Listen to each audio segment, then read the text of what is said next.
और उनके परिवार की तरफ से लगातार कोशिशें ये की जा रही हैं कि जो हेट स्पीच मामला है ये इतना गंभीर नहीं था। इससे पहले भी अनेक राजनेताओं ने इस तरीके के बयान दिए हैं। वो तमाम ग्राउंड तैयार करके और इनके जो अधिवक्ता हैं वो कोर्ट के समक्ष पेश हो रहे हैं। लेकिन राज्य सरकार की तरफ से जो कार्रवाई, जो एक्शन किया गया, वो वाकई यहाँ पर जो है कहीं ना कहीं कानून व्यवस्था को भी सोचने पर ही मजबूर कर देता है कि क्या वाकई में जो राजभर की पार्टी के ये विधायक हैं अब्बास अंसारी, वो बीजेपी के साथ गठबंधन में थे, 2022 में वो सपा के साथ गठबंधन में थे, यानी कि समाजवादी पार्टी ने उन्हें सीट भी ज्यादा दी और उन्हें ज्यादा सीटों पर जीत भी नसीब हुई।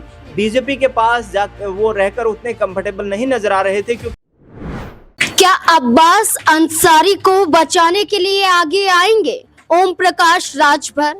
क्या अपनी ही पार्टी से विधायक रहे अब्बास अंसारी के लिए क्या अब ओम प्रकाश राजभर लड़ाई करेंगे?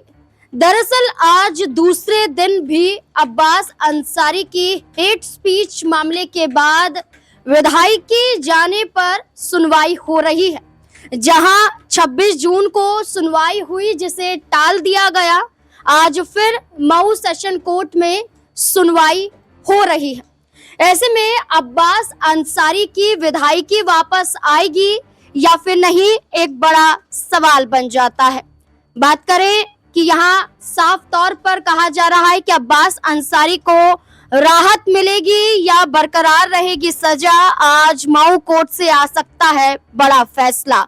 बाहुबली नेता रहे या कहें कि माफिया कहे जाते थे मुख्तार अंसारी, उनके बड़े बेटे हैं अब्बास अंसारी। 2022 में पहली बार विधानसभा चुनाव में उतरे अपनी पिता की सीट पर और पहली बार में ही अब्बास अंसारी ने चुनाव जीत लिया। लेकिन अब्बास अंसारी ने 2022 में चुनाव तो जीता, लेकिन 2025 में उनकी विधायकी रद्द हो गई, जबकि 2027 में विधानसभा चुनाव नजदीक आ रहा है। ऐसे में ये माना जा रहा है कि इलाहाबाद हाई कोर्ट से अब्बास अंसारी को झटका लगा, उनकी याचिका को खारिज कर दिया गया। लेकिन विधायकी को लेकर मऊ सेशन कोर्ट में लड़ाई जारी है, तो क्या आज इंसाफ मिल पाएगा? और ऐसे में क्या ओम प्रकाश राजभर क्या अब्बास अंसारी के समर्थन में कोई बड़ा कदम उठाते हुए नजर आएंगे या फिर नहीं, या फिर मजबूरन अब अगली अदालत का रुख अब्बास अंसारी को करना पड़ेगा? तमाम सवाल हैं, सवालों के जवाब लेंगे। न्यूज रूम में मौजूद हैं दिनेश, मेरे साथ मौजूद हैं। दिनेश, इस पूरे मामले को लेकर देखें तो लगातार सुनवाई की तारीख आगे बढ़ रही है। आज क्या लगता है कि अब्बास अंसारी के हक में राहत भरा फैसला आ सकता है? देखिए, अब्बास अंसारी और उनके परिवार की तरफ से लगातार कोशिशें ये की जा रही हैं कि जो हेट स्पीच मामला है ये इतना गंभीर नहीं था। इससे पहले भी अनेक राजनेताओं ने इस तरीके के बयान दिए हैं। वो तमाम ग्राउंड तैयार करके और इनके जो अधिवक्ता हैं वो कोर्ट के समक्ष पेश हो रहे हैं। लेकिन राज्य सरकार की तरफ से जो कार्रवाई, जो एक्शन किया गया, वो वाकई यहाँ पर जो है कहीं ना कहीं कानून व्यवस्था को भी सोचने पर ही मजबूर कर देता है कि क्या वाकई में जो राजभर की पार्टी के ये विधायक हैं अब्बास अंसारी, इनको इतनी जल्द जो है जमानत दे देनी चाहिए? क्या इन्हें इनकी जो सदस्यता निलंबित हुई है उसको बहाल कर देना चाहिए? क्योंकि सरकार का सीधे इस मामले में हस्तक्षेप है और सरकार की तरफ से जब निलंबन किया गया तो उस नोटिस में सीधे तौर पर ये लिखा गया कि जो भी कानून व्यवस्था को हाथ में लेने की कोशिश करेगा उसे बख्शा नहीं जाएगा, उसके खिलाफ कार्रवाई होगी। और चुनाव के वक्त आप जो संविधान के जो नियम होते हैं, जो आपको दिशा निर्देश चुनाव आयोग की तरफ से दिए जाते हैं, आप उनका सीधे तौर पर उल्लंघन कर रहे हैं। तो ये एक बड़ा फैक्टर है। यहाँ पर जो अभी न्यायालय में उनका मामला जो चल रहा है, वो इस मामले में सरकारी वकील जो है वो भी कहीं ना कहीं पेच फंसाते हुए नजर आ रहे हैं कि अब्बास अंसारी ने जो हेट स्पीच दिया है, यदि उनको जमानत इस मामले में मिलती है तो आगे आने वाले वक्त में भी चुनाव जो होंगे उनमें भी इस तरीके से कानून व्यवस्था को हाथ में लिया जाएगा। अनेक राजनेता इसका फायदा उठाने के लिए इस तरीके की भाषा शैली का इस्तेमाल करेंगे और इससे कहीं ना कहीं समाज का ताना बाना बिगड़ जाएगा। तो ये एक ऐसा फैक्टर है यहाँ पर जो अब्बास अंसारी फंसे हैं उसमें कि उन्होंने दिशा निर्देशों का पालन नहीं किया है, जबकि उनकी तरफ से साफ तौर पर ये कहा जा रहा है कि चुनाव के वक्त पर चुनाव प्रचार करने से कुछ अधिकारी उनको रोक रहे थे। उनकी जो जनसभाएं थी, उनके जो लोगों के बीच जाने के कार्यक्रम थे, उन कार्यक्रमों को बाधित किया जा रहा था सरकार के लोगों की तरफ से। तो इसको लेकर के उन्होंने ये कहा था कि जब सरकार हमारी बनेगी तो हम इन अधिकारियों को देख लेंगे जो आज हमें जो प्रताड़ित कर रहे हैं, एक तरीके से हमारे काम में बाधा उत्पन्न कर रहे हैं। बिल्कुल, यहाँ पर कई बार हमने ये भी देखा कि सिर्फ अब्बास अंसारी नहीं, बीजेपी के कई ऐसे नेता मौजूद हैं जिन्होंने ऐसे बयान ऐसे वक्त पर दिए हैं जिनकी फौरन गिरफ्तारी हो जानी चाहिए थे, जिन पर एफआईआर दर्ज होने के साथ मुकदमा चलना चाहिए था, लेकिन देखा जाए तो उन पर कोई एक्शन हमने नहीं देखा। और ये भी आरोप विपक्ष के द्वारा लगाते गए कि सत्ता में हैं तो आप कुछ भी कर सकते हैं और आपके खिलाफ कोई उंगली उठाने वाला नहीं है। लेकिन ओम प्रकाश राजभर क्या भारतीय जनता पार्टी के साथ जुड़े हुए हैं?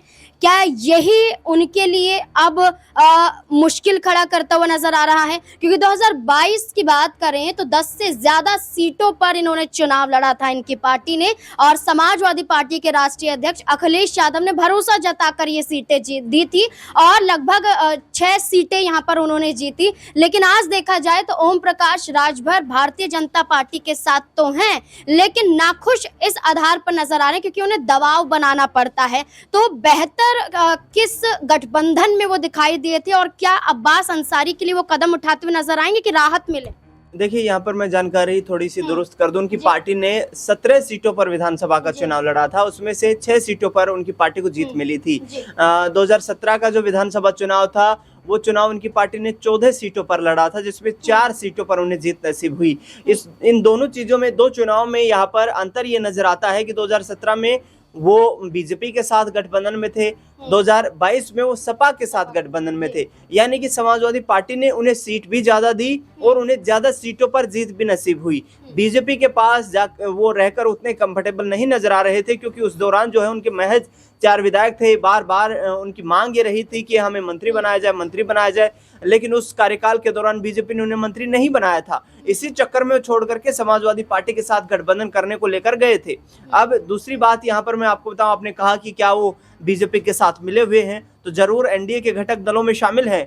इस वक्त उत्तर प्रदेश में सरकार में वो कैबिनेट मंत्री हैं, तो जाहिर तौर पर भारतीय जनता पार्टी से ये योगी आदित्यनाथ की सरकार के खिलाफ चाहकर भी कोई किसी तरीके की बयानबाजी नहीं कर सकते हैं। और ओम प्रकाश राजभर अपने आप को कई बार खुले मन से अवसरवादी नेता बता चुके हैं, जिनमें उनका सीधे तौर पर कहना है कि जिस तरफ पलड़ा भारी हो उस तरफ चले जाना बेहतर होता है। तो ये कहीं ना कहीं इस तरीके का मामला है कि इसमें अब्बास अंसारी की विधायकी निलंबित जो हुई है, जो उनके ऊपर हेट स्पीच का मामला दर्ज हुआ है और जो उनकी सजा सुनाई गई है, वो यहाँ पर ओम प्रकाश राजभर के लिए कोई ज्यादा मायने नहीं रखता है।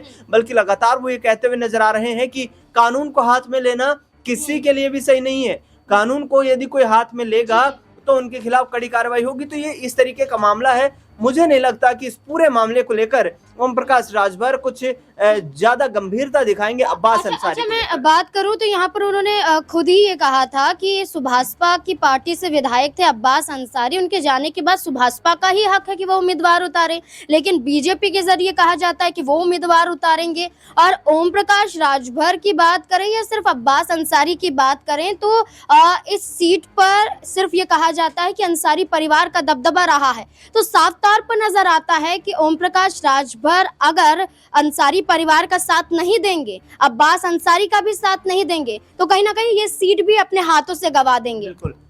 बिल्कुल ऐसा ही लगता है, क्योंकि इस सीट पर अंसारी परिवार का दबदबा मजबूत रहा है। वहां गाजीपुर से इस वक्त अफजाल अंसारी सपा की सीट पर टिकट पर जो है सांसद बने हैं, और इस परिवार का वोट बैंक इतना मजबूत है उस इलाके में कि कहीं ना कहीं राजनीतिक तौर पर मजबूरी हो जाती है राजनेताओं की कि इन्हें टिकट दिया जाए। लेकिन जिस तरीके से अब ओम प्रकाश राजभर कहते हुए नजर आ रहे हैं कि उपचुनाव की वो तैयारी में जुट चुके हैं और अपनी पार्टी से कैंडिडेट उतारेंगे, बीजेपी से वो अपने आप जो है साठगांठ जैसे भी करना है कर लेंगे। भारतीय जनता पार्टी जानती है कि उस सीट पर विधानसभा का चुनाव जीत पाना इतना आसान बीजेपी के कैंडिडेट के लिए नहीं होगा, बजाय कि दूसरे किसी गठबंधन के दल के कैंडिडेट को चुनावी मैदान में उतारा जाए। अब यहाँ पर समाजवादी पार्टी जो है वो इस जुगत में जुटी हुई है कि उस वक्त तो गलती हो गई थी कि ओम प्रकाश राजभर ने आश्वासन दिया अखिलेश यादव को कि हम आपके साथ रहेंगे, चाहे पक्ष में बैठे या विपक्ष में बैठे। लेकिन चंद दिनों के बाद ही ओम प्रकाश राजभर पलटी मारकर एनडीए में शामिल हो जाते हैं।